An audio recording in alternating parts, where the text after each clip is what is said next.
নমস্কার বন্ধুরা, welcome to my channel Piyali's magic foods. আরও একটি নতুন রেসিপিতে আপনাদের সকলকে স্বাগত জানাই। আজকে বানাবো সরষে শাক আর মাকাই রুটি। একটু অন্য ধরনের রেসিপি আজকে আপনাদের সাথে শেয়ার করব। চলুন তাহলে প্রথমে রুটিটা বানিয়ে ফেলি। একটি সসপ্যানের মধ্যে বেশ খানিকটা জল গরম করতে দিলাম, অল্প একটু নুন দিয়ে দিলাম এবং প্রায় 400 গ্রামের মতো 3 কাপের মতো মকাইয়ের আটা বা কর্নফ্লাওয়ার দিয়ে দিলাম। শীতকালে দেখবেন এর ধরনের একটু হালকা ইয়েলোইশ, হালকা হলুদ বর্ণের এই মকাইয়ের আটা কিন্তু যে কোনো গ্রসারি শপে পাওয়া যায়। ইচ্ছে করলে আপনারা কিনে নিতে পারেন। এই গরম গরম জলটা গরম থাকা অবস্থাতে আটাটাকে দিয়ে এটাকে কাঠের স্প্যাচুলার সাহায্যে ভালো করে মেখে নিতে হবে। দরকার হলে আরও একটু আটা আপনারা এর সাথে অ্যাড করতে পারেন মাখার সময়, যদি একটু স্টিকি থাকে। তারপর একটু অয়েল উপর থেকে অ্যাপ্লাই করে দিয়ে বেশ কিছুক্ষণ রেস্টে রেখে দিতে হবে, 10-15 মিনিটের মতো। তারপর একটা ভেজা কাপড় এভাবে চাকির ওপরে রেখে তার উপরে বেশ খানিকটা ডো নিয়ে রেখে দিয়ে ডোয়ের ওপর থেকে আরও একটা ভেজা কাপড় দিয়ে দিতে হবে। তারপর ওই ভেজা কাপড়ের ওপর থেকে কিন্তু বেলনা দিয়ে ওটাকে বেলে নিতে হবে। অনেকে হাতে করে চেপে চেপেও এটাকে বেলে নিতে পারেন।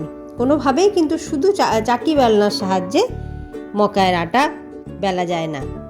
এটা গ্লুটেন ফ্রি, একটু চ্যাটচেটে ধরনের স্টিকি ধরনের হয় এবং অসমান হয়ে যায় তাই, এবং এটা কোনোভাবেই তাওয়াতে কিন্তু দেওয়া যাবে না। তাওয়াতে যখন রুটিটা বেলে দেবেন তখন কিন্তু তাওয়াটা যেন খুব বেশি গরম না হয়ে যায়, একটু লো ফ্লেমে রেখে দেবেন তাওয়াটাকে। তারপর এইভাবে গরম গরম মকাইয়ের রুটি তৈরি করে ওপর থেকে দেশি ঘি বা বাটার বুলিয়ে দেবেন। এই সময় মকাইয়ের রুটি খাওয়ার ক্ষেত্রে কিন্তু বাটার বা ঘি দিতে একেবারেই কৃপণতা করবেন না। যত বেশি বাটার বা ঘি দিয়ে বুলিয়ে খাওয়া হবে ততই কিন্তু খেতে ভালো লাগবে।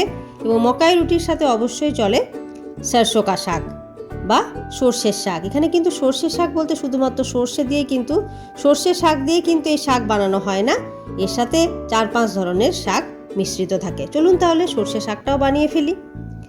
দেখুন এখানে আমি নিয়ে নিয়েছি, এটা হচ্ছে সর্ষের শাক, এটা হচ্ছে মেথি শাক, এটা হচ্ছে পালং শাক এবং এটা হচ্ছে বথুয়া শাক বা বেথো শাক। এই 4 ধরনের শাক দিয়ে আমি আজকে সর্ষে শাকটা বানাবো। এটা খেতে কিন্তু খুবই অপূর্ব লাগে বন্ধুরা। শীতকালে বিভিন্ন ধরনের শাক তো বাজারে খুব ভালোভাবে ফ্রেশ পাওয়া যায়, তাই অবশ্যই কিন্তু বাড়িতে একবার এই শাক আপনারা বানিয়ে খেতে পারেন। সমস্ত শাকগুলোকে ভালো করে ধুয়ে পরিষ্কার করে কেটে নিয়ে এভাবে প্রেসার কুকারের মধ্যে দিয়ে দিলাম অল্প একটু লবণ, কাঁচা লঙ্কা, আদা এবং রসুন সব একসঙ্গে দিয়ে 3-4টে হুইসেল পর্যন্ত অপেক্ষা করলাম। অল্প একটু জল অবশ্যই দেবেন, তা না হলে কিন্তু অনেক সময় তলায় একটু হয়তো লেগে যায়। এই যে সুন্দরভাবে দেখুন শাকগুলো আমার সেদ্ধ হয়ে গেছে। ঠান্ডা হওয়ার পর এভাবে গ্রাইন্ডিং জারের মধ্যে দিয়ে সমস্ত শাকটাকে ভালো করে মিহি করে পেস্ট বানিয়ে নিয়ে একটা বাটির মধ্যে রেখে দিলাম। এরপর একটি ফ্রাইং প্যানের মধ্যে দিয়ে দিলাম 1 চা চামচের মতো রাইস ব্র্যান অয়েল এবং 2 চা চামচের মতো দেশি ঘি।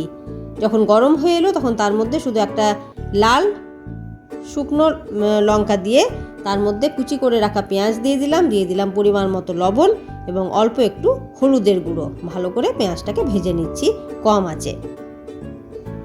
বেশ যখন ভাজা ভাজা গন্ধ বের হবে তখন এই সেদ্ধ শাকের যে পেস্ট ছিল সেটাকে এর মধ্যে ঢেলে দিলাম।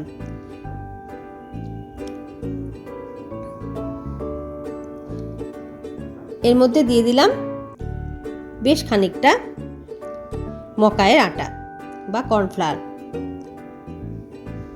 ঢাকা দিয়ে কম আঁচে বেশ খানিকক্ষণ রান্নাটা করে নিলাম, কারণ গ্যাসের ফ্লেম যদি একেবারে হাইয়ে থাকে তাহলে কিন্তু চারিদিকে নোংরা হয়ে যেতে পারে, শাকটা ছড়িয়ে যেতে পারে ফোটার সময়। তাই সবসময় ঢাকা দিয়ে কিন্তু শাকটাকে ফোটাবেন লো ফ্লেমে। উপর থেকে একটু বাটার দিয়ে দিলাম। তাহলে কেমন লাগলো বন্ধুরা আজকের রেসিপি অবশ্যই জানাবেন।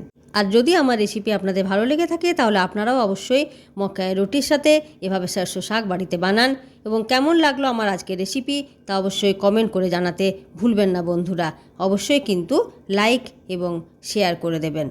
তাহলে আজকে এই পর্যন্তই, আবার চলে আসব নতুন কোনো রেসিপি নিয়ে।